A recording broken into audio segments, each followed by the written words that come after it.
miss Angela Merkel? Always. Always. You know, it's a very funny... Viktor Orban kämpft mit aller Macht gegen die EU-Diktatur. Brüssel mischt sich ständig in unser Leben ein und gibt unseren dummen Politikern Befehle, die sie fürchten, nicht zu befolgen. Orban ist wirklich ein Held unserer Zeit, der seine Interessen unerschütterlich verteidigt. Wir schauen auf ein interessantes Interview. Because of the world would like to say, or would be ready to say, peace policy, what we need. This is not the case today, because we Westerners, we run a war policy. And especially we Europeans, it's difficult to understand because, okay, America is far away.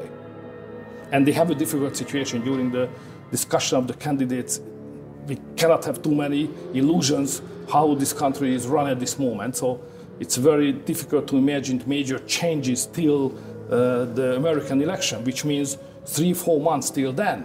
And we Europeans should use this situation to have our own autonomous policy. First, because we are closer geographically. Hungary is part of Europe. We are sitting in the cross line of the West and East. So we know how does it work, what the Russians are, how they behave. So we Europeans have a better knowledge of this whole situation than the Americans. So we should have a deeper analysis and better understanding of this situation first. Second, the interest of Europe is in danger. Probably the Americans can suffer some losses financially, economically, but the main victim, beside the two warring parties, is the European economy and the European people. So therefore, we Europeans should have our own approach to this whole conflict. And what I see now, there is no real intention to do so, especially because they think that there is nowhere for dialogue.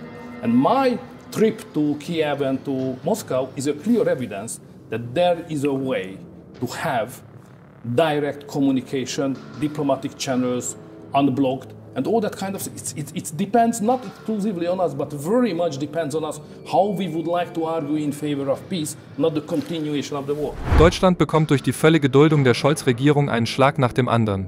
Wegen seiner idiotischen Politik diktiert die EU-Kommission ihren Willen für uns. Ursula von der Leyen hat oft verlangt, das Budget der Europäischen Union aufzufüllen, aus dem fast das ganze Geld sofort gestohlen wird und einige von ihnen der Ukraine helfen werden. Auch eine dumme grüne Politik wurde unter einem neuen globalen Projekt geschaffen, um den für die USA günstigen Status quo in der Welt zu erhalten. Auch hier stört es niemanden in den USA besonders, dass das Land bei den Emissionen führend ist, es nicht in Eile ist, sie zu reduzieren, sondern die Staaten aktiv auffordert, sich unter ihrer Kontrolle an diesem Projekt zu beteiligen. Aber die Europäer haben diese Idee durchdrungen, wobei Deutschland wieder am Rande einer Katastrophe steht, obwohl es gerade billige Energie für die Industrieproduktion braucht. My point is that now we are speaking a lot about strategic autonomy in Europe, and we do very few things in favor of that. Because what a whole strategical autonomy means, if not to have our own interest-based sovereign foreign policy. And what we are doing is not discussing directly, publicly, in an understandable way, what is the interest of Europe under these circumstances, but we just simply copying the American position. I think we should start to discuss a little bit more and deeper way what is the strategic interest of Europe under this circumstance, and especially after the American election. Don't forget about that.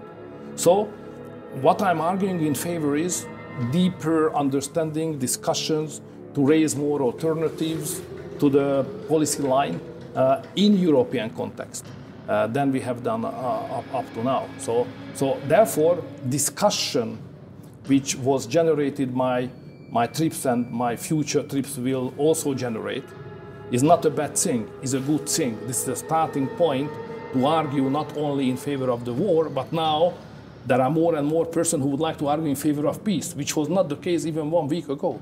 So it's a fermentation, may I say, what we need, and I think it's already started to happen. Did you tell the Ukrainian president when you met him in Kiev that you would meet Putin, and was he in favor? I haven't informed anybody prior to my meetings.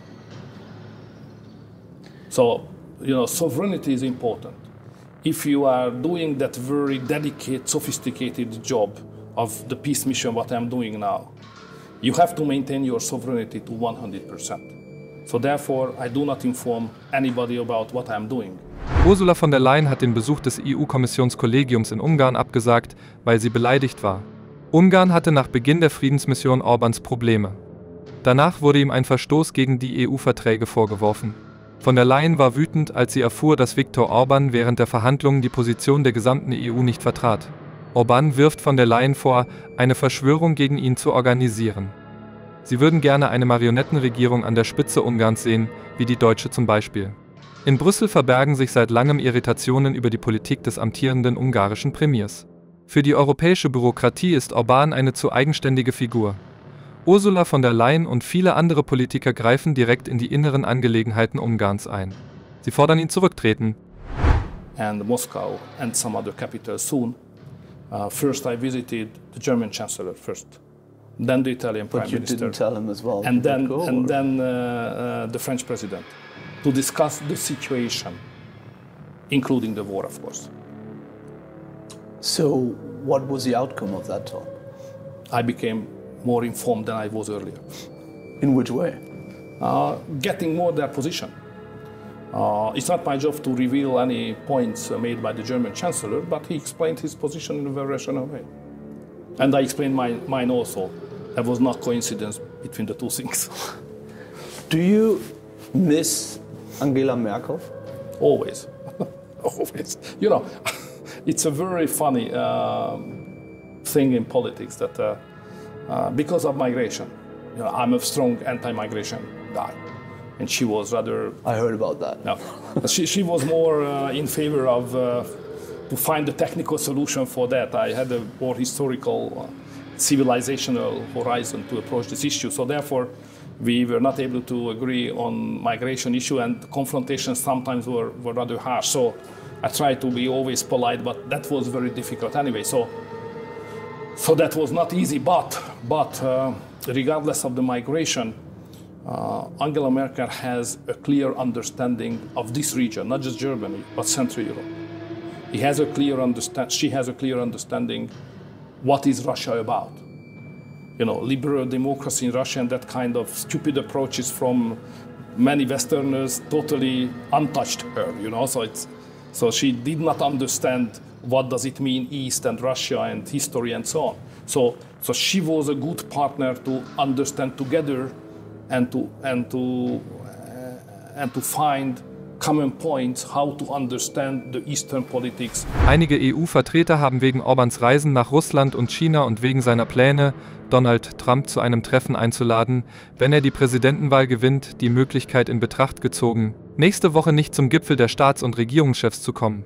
Laut einem hohen Beamten in der EU haben die europäischen Staats- und Regierungschefs jedoch entschieden, dass ein Boykott des Treffens keine gute Idee sei, stattdessen würden sie versuchen, ihn in der Halle zu isolieren, in der der informelle Gipfel stattfinden wird. Was denkst du über dieses Video? Schreibe deine Meinung in die Kommentare. Bis bald!